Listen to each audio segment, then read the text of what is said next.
UP सरकार में मंत्री जेपीएस राठौर जी हमारे साथ मौजूद हैं। जेपीएस जी, मायावती ने आज प्रेस कॉन्फ्रेंस कर कहा है कि हम लोकसभा चुनाव अकेले लड़ने जा रहे हैं, क्या कहेंगे इस पे? किसी भी राजनीतिक दल का अपना ये इच्छा है, मंशा है, नीति है, रणनीति है, उसको तय करने का काम उस राजनीतिक दल का विशेषाधिकार है। तो इसको लेकर हम क्या कह सकते हैं? दूसरा जो लोग कह रहे हैं वो भी मुझे लगता है कि गलत है, और वो तो सब पीछे पड़े हुए हैं कि मैं कांग्रेस की बात कर रहा हूँ। कांग्रेस पार्टी लगातार चाह रही है कि बसपा साथ में आए, सपा चाहती है कि ना आए, तो इंडिया गठबंधन में जो दोनों कांग्रेस पार्टी का हाल वो है कि एक बार गठबंधन का वादा कर दो, झूठा ही सही।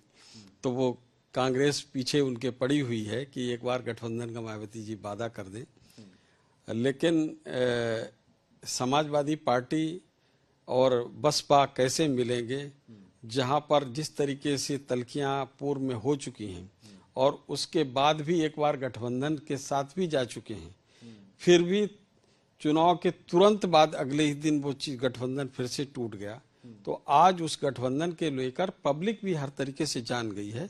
अब वहां पर कोई गठबंधन होता भी है तो मुझे नहीं लगता कि उसका जनता पे कोई असर होगा, क्योंकि जनता समझ चुकी है कि अगर ये दल गठबंधन कर भी लेंगे तो आज नहीं तो कल फिर से अलग हो जाएंगे, अलग अलग इनके रास्ते हो जाएंगे।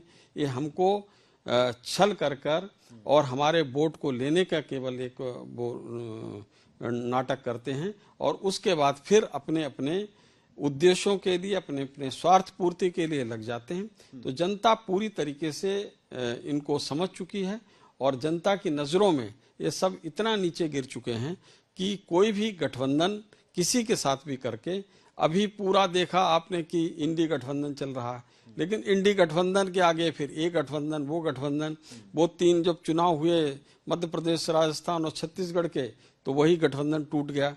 एक दूसरे के खिलाफ चुनाव लड़ने नहीं, आगे आगे देखते जाइए होता है। अखिलेश को आड़े हाथों लिया है, कह रहे हैं अखिलेश यादव को अपने गिरफ्तार में झांकना चाहिए। जिस तरह के वो अनर्गल बयान दे रहे हैं, बसपाइयों को भटकाने का प्रयास कर रहे हैं, वो गलत है।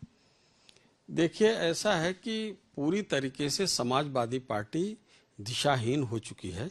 समाजवादी पार्टी के जो नेता हैं उनको समझ में नहीं आ रहा कि आखिर इस 2024 की चुनौती को पार कैसे करें।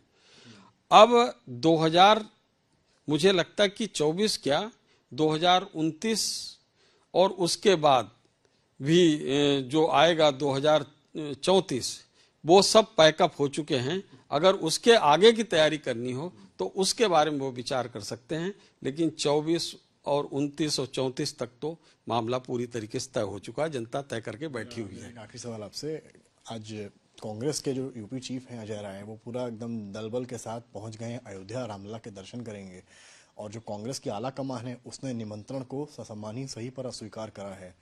तो इस पर आप क्या कहेंगे? अजय राय तो कह रहे हैं हम जाकर वहां जय सिया राम करेंगे, और कांग्रेस पार्टी और बीजेपी जो बनाती है कि अयोध्या उनका है या राम उनके हैं, ऐसा नहीं है।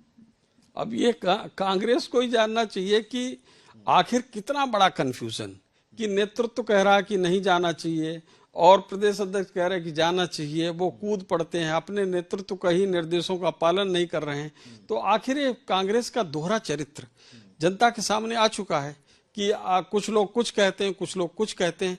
तो ये दोहरे चरित्र के साथ कांग्रेस जब जनता में आएगी तो परिणाम भी उसी प्रकार से आएगा।